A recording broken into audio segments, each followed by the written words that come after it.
Ago holidays എത്തിയിരിക്കുന്നത് ചാർമിനാറിലാണ്.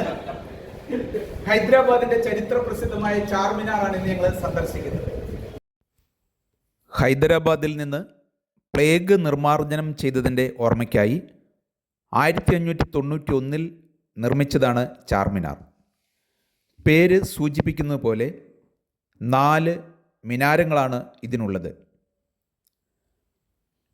4 മിനാരങ്ങൾ പ്രതിനിധാനം ചെയ്യുന്നത് ഇസ്ലാമിലെ 4 ഖലീഫകളെയാണ്.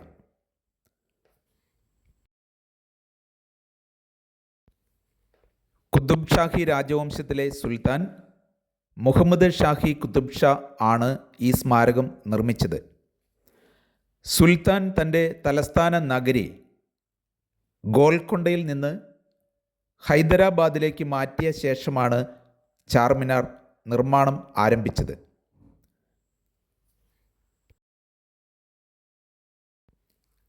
ഗ്രാനൈറ്റ്, ചുണ്ണാമ്പുകല്ല്, കരിങ്കല്ല് എന്നിവയാണ് നിർമ്മാണത്തിന് ഉപയോഗിച്ചിരിക്കുന്നത്.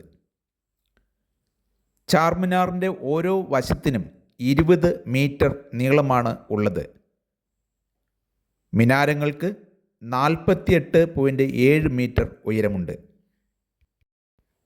ഹൈദരാബാദ് നഗരത്തിൻ്റെ ഏറ്റവും തിരക്കേറിയ ഭാഗത്താണ് പ്രധാന റോഡിൻ്റെ മധ്യഭാഗത്തായി ഇത് സ്ഥിതി ചെയ്യുന്നത്. ഈ പ്രദേശം ഇന്ന് വലിയ ഒരു കമ്പോളം ആണ്. മിനാരങ്ങൾക്കുള്ളിൽ 149 പടവുകളുണ്ട്. ഇതുവഴി സഞ്ചാരികൾക്ക് മുകളിലേക്ക് കയറുവാൻ സാധ്യമാകും. ഹൈദരാബാദ് നഗരത്തിൻ്റെ മധ്യഭാഗത്തായിട്ടാണ് ഇത് സ്ഥിതി ചെയ്യുന്നത്. ഇത് ഒരു പേർഷ്യൻ നിർമ്മാണ രീതിയിലാണ്. ഹൈദരാബാദിലെ ചരിത്ര പ്രസിദ്ധമായ മക്ക മസ്ജിദിന് മുന്നിലാണ് നാം ഇപ്പോൾ നിൽക്കുന്നത്. ആഗോ ഹോളിഡേയ്സ് നടത്തുന്ന ഹൈദരാബാദ് ടൂറിലെ ഒരു ഡെസ്റ്റിനേഷനാണ് ഇത്. ഇതാണ് മക്ക മസ്ജിദിൻ്റെ പ്രവേശന കവാടം. ചാർമിനാറിനോട് ചേർന്നാണ് മക്ക മസ്ജിദ് സ്ഥിതി ചെയ്യുന്നത്. ഹൈദരാബാദ് നഗരത്തിലെ ഏറ്റവും വലിയ പള്ളിയാണ് മക്ക മസ്ജിദ്. 10,000 പേർക്ക് ഇരിക്കുവാൻ കഴിയുന്ന വലിപ്പമാണ് ഇതിന് ഉള്ളത്. കുതുബ് ഷാഹി രാജവംശത്തിലെ 6ാമത്തെ ഭരണാധികാരി മുഹമ്മദ് കുതുബ് ഷാഹിയാണ് ഇത് നിർമ്മിച്ചത്. പുണ്യസ്ഥലമായ മക്കയിൽ നിന്ന് മണ്ണ് കൊണ്ടുവന്ന് ആ മണ്ണുകൊണ്ട് ബ്രിക്ക് തയ്യാറാക്കി പള്ളിയുടെ മധ്യ കമാന നിർമ്മാണത്തിന് ഉപയോഗിച്ചിട്ടുണ്ട്. അങ്ങനെ ആണ് ഇതിന് മക്ക മസ്ജിദ് എന്ന് പേര് വന്നത്. 1617 ആണ് ഇതിൻ്റെ നിർമ്മാണം ആരംഭിച്ചത്. 8000 തൊഴിലാളികൾ ഇതിൻ്റെ നിർമ്മാണത്തിൽ പങ്കെടുത്തു.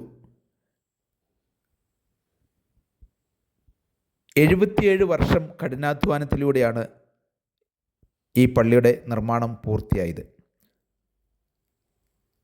മുഗൾ ചക്രവർത്തി ഔറംഗസീബാണ് 1693 ഇതിൻ്റെ നിർമ്മാണം പൂർത്തിയാക്കിയത് എന്ന ചരിത്ര പ്രാധാന്യം കൂടി ഇതിനുണ്ട്. ഇതിൻ്റെ നിർമ്മാണത്തിൽ നിരവധി പ്രത്യേകതകൾ ഉണ്ട്. 3 കമാനങ്ങളുള്ള മുൻഭാഗങ്ങൾ ഒരു കരിങ്കല്ലിൽ നിന്ന് കൊത്തി എടുത്തതാണ്. ഇത് ഖനനം ചെയ്യാൻ 5 വർഷങ്ങൾ എടുത്തു. 500 മുതൽ 600 വരെ ആളുകൾ തുടർച്ചയായി ജോലി ചെയ്താണ് ഈ കല്ല് ഖനനം ചെയ്തത്. കല്ലുകൾ പഗോഡയിൽ എത്തിക്കാൻ 1400 കാളകളെ ഉപയോഗിച്ചിട്ടുണ്ട്. കുതുബ് ഷാഹിയുടെ വംശത്തിൻ്റെ ഏറ്റവും മികച്ച വാസ്തുവിദ്യാ സൃഷ്ടികളിൽ ഒന്നാണിത്. മസ്ജിദിൻ്റെ തെക്കേ അറ്റത്ത് അഷബ് ഷാഹി ഭരണാധികാരികളുടെയും കുടുംബ അംഗങ്ങളുടെയും ശവകുടീരങ്ങൾ ഉണ്ട്. പുണ്യസ്ഥലമായ മക്കയിലെ മണൽക്കല്ലും മദീനയിലെ മാർബിളും ബാഗ്ദാദിൽ നിന്നുള്ള പിച്ചള എന്നിവയെല്ലാം ഉപയോഗിച്ചാണ് പ്രധാന താഴികക്കുടം നിർമ്മിച്ചിരിക്കുന്നത്.